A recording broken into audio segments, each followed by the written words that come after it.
Now you'll notice on these I have them laid out in a certain order, and you can't just haphazardly just connect these all up. Now just like on a mixing console, PA systems, they have a certain signal flow that creates the right sound, the right balance of things. Well, the same goes for guitar pedals. It's essentially the same principle. Now we typically start with your tuner first. When you step on that, it cuts the signal out, so you want that first in your line.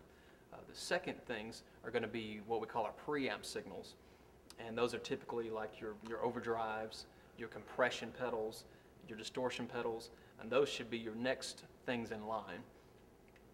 And then after that, following would typically be what we call our modulation pedals. That's going to be your tremolos, phase pedals, your chorus pedals. You want those to be after your preamp effect. Last, going to be your ambient effects, your reverbs, your echoes, and delays. Those should typically be the last. Now, if you're asking why should that be, if you take, for instance, your delay pedal, like your reverbs, and you run that in front of your preamp effects, what's going to happen is your echo is going to be distorted by the distortion or your overdrives, and it gives it a really mushy sound. It just comes up just not sounding good. So typically you want to start with your dirtier effects, your preamp effects, work your way around to your cleaner effects, which will go last in your line, and then from that to your amplifier.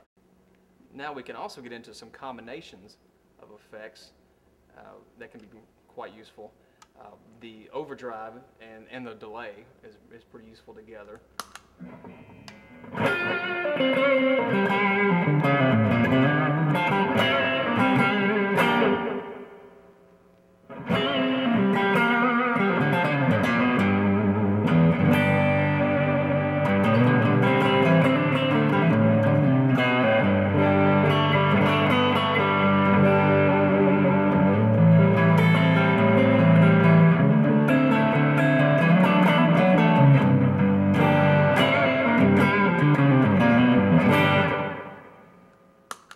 Into some distortion with delay. I'll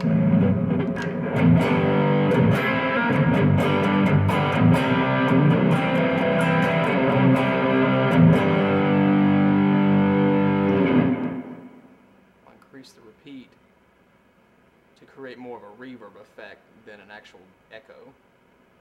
Turn the mix level down, increase the repeat, and slow the time down a little bit.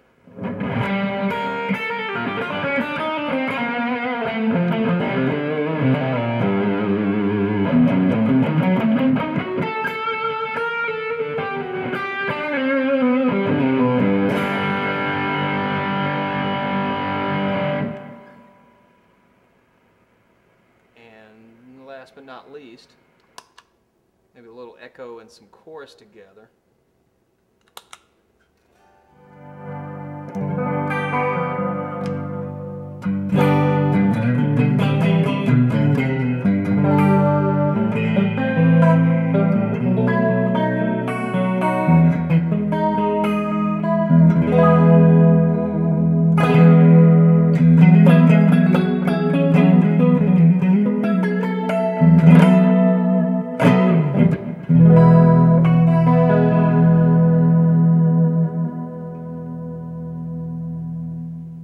As you can see, you can get all kinds of combinations and create your own sounds.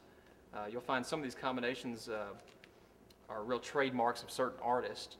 So it's a matter of spending time with them, finding what works for you and finding what doesn't work for you, and getting the right amount of the effect versus your dry signal. Too much of any one good thing can just kind of make your sound mushy. So you want to experiment with that, both in just by yourself and also in how it correlates with the band, because what sounds great in your bedroom doesn't always work well with the band and on stage. So you got to experiment in both levels, both quiet levels, loud levels, and things like that, till you really find out what works for you. So just take them and try them, experiment, and create some cool tones. Thanks a lot, guys. Y'all have a good night.